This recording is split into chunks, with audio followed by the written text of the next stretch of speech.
जय हिंद प्यारे बच्चों, आप सभी को रियल एजुकेशन चैनल पर स्वागत है। तो आप लोग कैसे हैं? मैं उम्मीद करता हूं कि आप लोग स्वस्थ मस्त और ज़बरदस्त होंगे।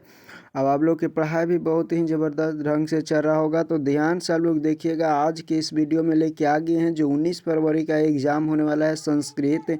19 फरवरी का जो एग्ज़ाम होने वाला है उसका हम लोग लेके आ गए हैं बहुत ही महत्वपूर्ण संस्कृत का ऑब्जेक्टिव यानी वायरल क्वेश्चन। देखिए यहाँ पे सेकेंडरी स्कूल एग्जामिनेशन 2025 यानी माध्यमिक स्कूल, ठीक है। संस्कृत यहाँ पे कोड देख सकते हैं 105 है। और संस्कृत ध्यान से लोग देखिएगा, 3 घंटा पूर्ण अंक अगर 100 नंबर रहेगा और 3 घंटा 15 मिनट आपको टाइम दिया रहेगा। तो चलिए बिना समय को नष्ट किए हुए अपना चलते हैं ऑब्जेक्टिव क्वेश्चन पर। 100 को प्रश्न रहेगा जिसमें से आप लोग को बनाना 50 ही है। तो याद कर लीजिएगा 50 को ही बनाना है। सारा निर्देश वहाँ पे दिया जाता है, पढ़कर आप लोग एक बार जाइएगा और पढ़ लीजिएगा वहाँ पे, ठीक है। नेक्स्ट पहला प्रश्न कहता है कि राजशेखर की रचना कौन सी है। राजशेखर की रचना कौन सी है? काव्य मीमांसा या कूटनीति या जो है मुद्रा राक्षस या यात्रा जो है स्मरण। तो इसका राइट आंसर क्या हो जाएगा? तो देखिएगा इसका राइट आंसर जो हो जाएगा राजशेखर की रचना जो है वो काव्य मीमांसा, बिल्कुल राइट आंसर हो जाएगा। ध्यान से आप लोग देखिएगा, ये बिल्कुल राइट आंसर हो जाएगा।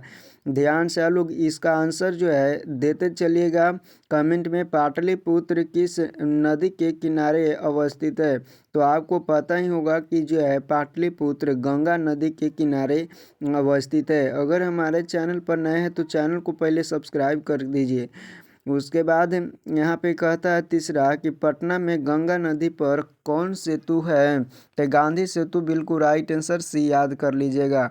नेक्स्ट प्रश्न कहता है कि गुरु गोविंद सिंह किस धर्म के गुरु थे? गुरु गोविंद सिंह किस धर्म के गुरु थे? तो कहा जाता है कि सिखों के 10वें गुरु थे, इसलिए यह धर्म सिख हो जाएगा। डी बिल्कुल राइट आंसर। सिखों के 10वें गुरु गुरु गोविंद सिंह थे। जो है आलस कथा के रचयिता कौन है? तो विद्यापति, बिल्कुल राइट आंसर हो जाएगा। नेक्स्ट प्रश्न कहता है कि लसाला में आग कब लगाई गई थी? तो जब जो है सब सो रहे थे, यानी सब आलसी जब सो रहे थे तब लसाला में आग लगाया गया था। तो नेक्स्ट प्रश्न आप लोग के सामने है, कहता है कि लसकथा पाठ में आहो कथ्यांक कोल्हाल कोल्हालम किसकी उपस्थिति है? तो किसकी उपस्थिति है कहना यहाँ पे बताया है, किसकी उक्ति है कि ये जो है एक ऐसा कोल्हाल है, यानी एक ऐसा हाला है। कौन कहता है? तो प्रथम आलसी कहता है।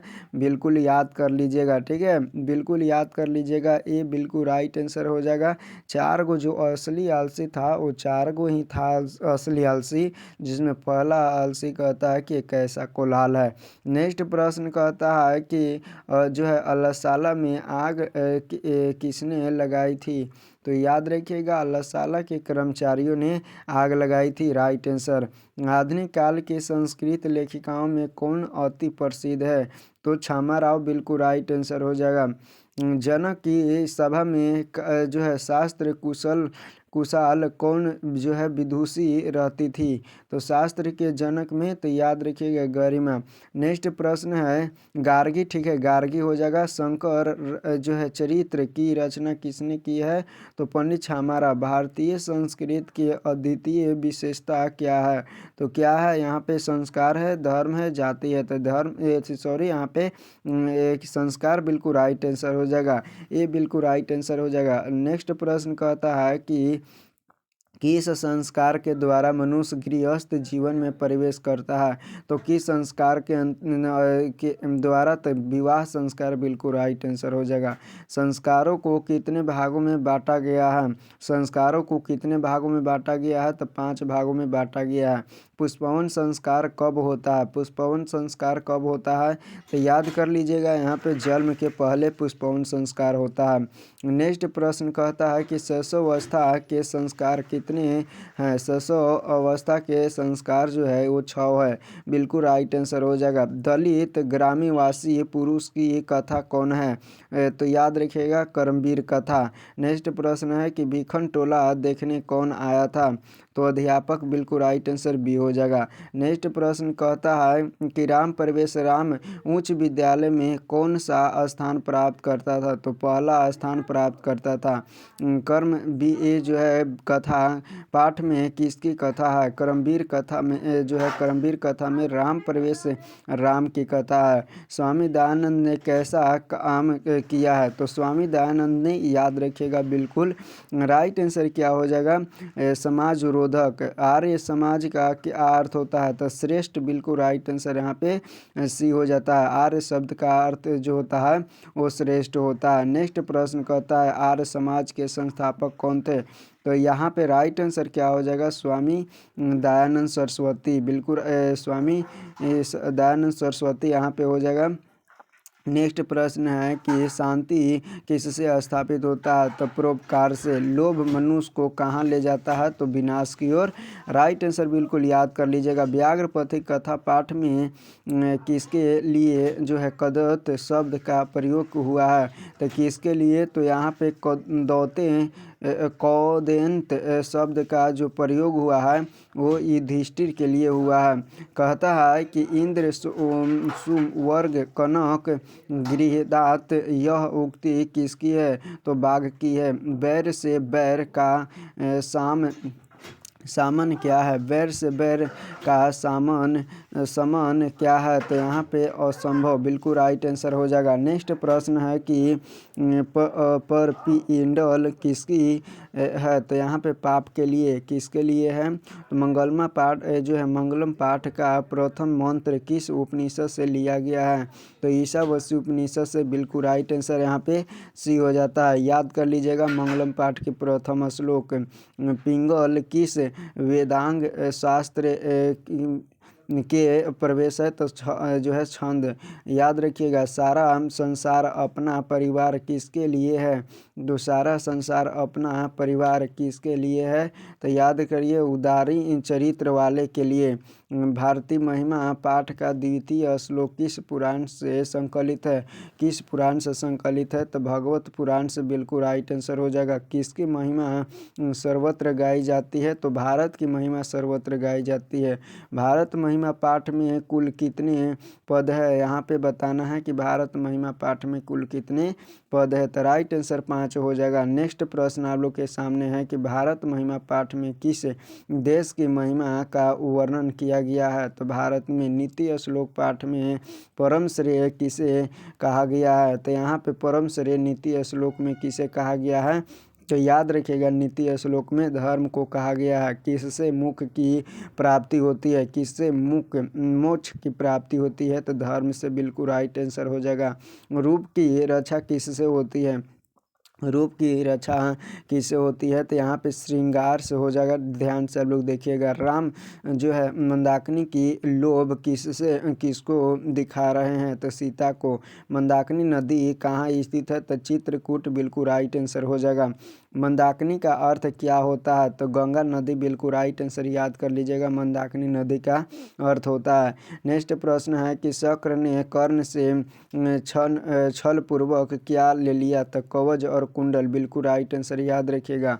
कर्ण सर्वप्रथम शक्र को क्या देना चाहा था, तो सबसे पहले कर्ण सर्वत्र गाय देना चाहता था, बिल्कुल याद कर लीजिएगा। नेक्स्ट प्रश्न है कि कर्ण से दानवीरता पाठ में न ददापम किसकी उक्ति है, तो शल्य की उक्ति है कि यानी न दीजिए कि कौन कहता है, तो शल्य कहता है। देखिए वेद रूपी शास्त्र क्या होता है, वेद रूपी शास्त्र नित्य होता है। देखिएगा नेक्स्ट प्रश्न कहता है कि कर्म कांड का वर्णन करने वाला ग्रंथ है, तो कल्प, बिल्कुल राइट आंसर हो जाएगा। शस्त्रकार कारा पाठ में उठकर सादर अभिवादन कौन करता है, तो छात्रगण करता है। वृयंता हिंसता के रचनाकार कौन है, तो यहाँ पे राइट आंसर क्या हो जाएगा, वराह मिहिरी। संख्या दर्शन में प्रवर्तक आचार्य हैं कपिल, बिल्कुल राइट आंसर हो जाएगा संख्या दर्शन में, तो याद रखिएगा। वारणी किस जो है विभक्ति का रूप है, तो द्वितीय। मुन्नी ना किस विभक्ति का रूप है, तृतीय विभक्ति का रूप है, बिल्कुल राइट आंसर याद कर लीजिएगा। कहता है कि साधुनाम पाद का मूल जो है रूप क्या है, तो साधु। मोहन व्याघ्रता विच्छेदता, यह याद कर लीजिएगा। नेक्स्ट प्रश्न आप लोग के सामने है पंचमी, यहाँ पे हो जाएगा नेक्स्ट प्रश्न भवत शब्द के पंचमी बहुवचन का क्या होगा, तो भावतः। देखिए दही दधी शब्द का रूप किसके समान चलेगा, तो अच्छी के समान। किस शब्द का रूप जो है तीनों लिंगों के लिए एक समान होता है, तो ईस्ट बिल्कुल राइट आंसर हो जाएगा। अपसामी किस लकार का रूप है, तो लिरिट लकार हो जाएगा।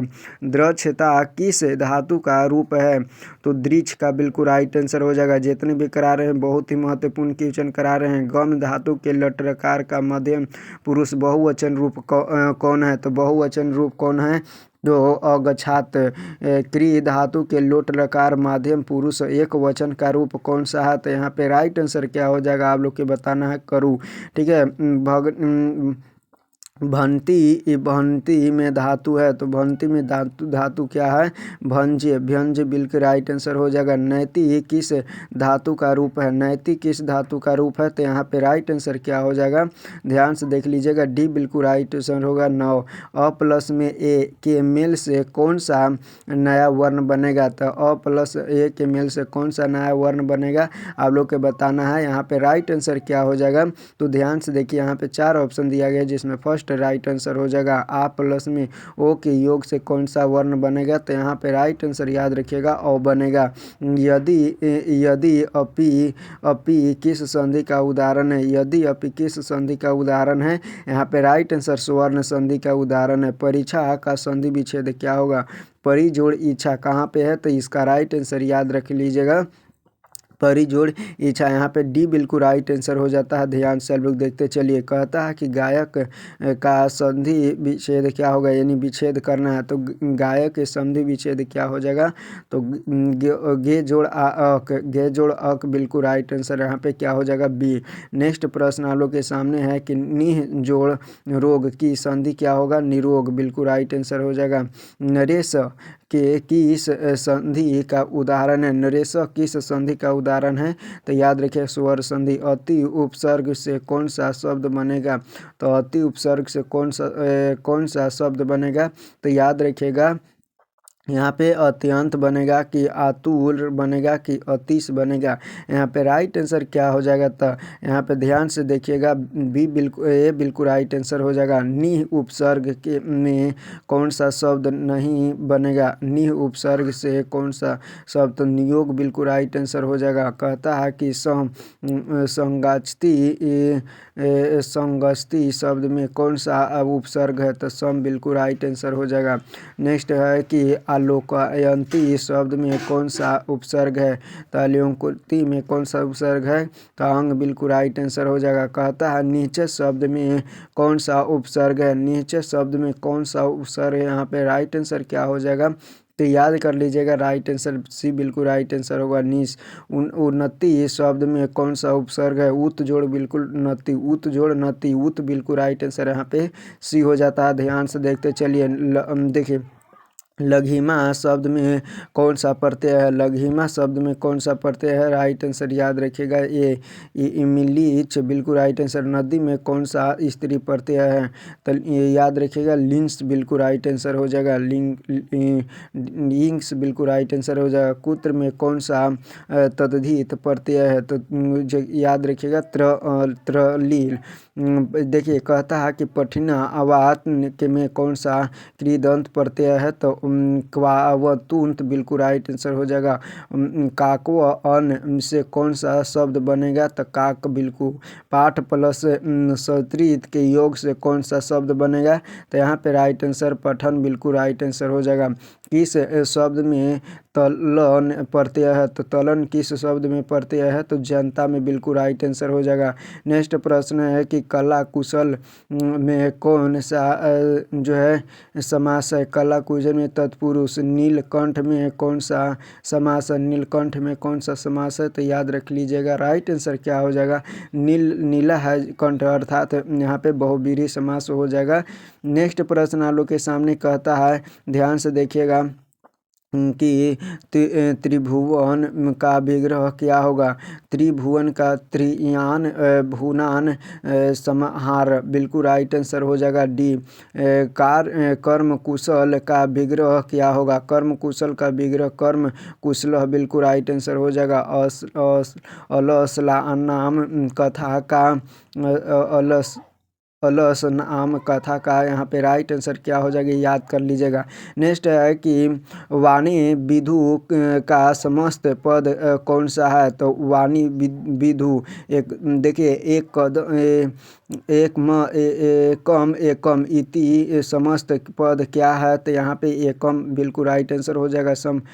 संप्रदाय कारक में कौन सी विभक्ति होती है? तो चतुर्थ विभक्ति होती है। नेक्स्ट प्रश्न है कि रामीण वर्ण होते वाली का वाक्य में रेखांकित पद का कौन सा तृतीय विभक्ति विधायक सूत्र है? तो यहाँ पे कृदंत बिल्कुल राइट आंसर हो जाएगा। नेक्स्ट प्रश्न आप लोग के सामने है कि पदेन खज गोपाल वाक्य में पादेन में कौन सी विभक्ति है? तो पंचमी विभक्ति।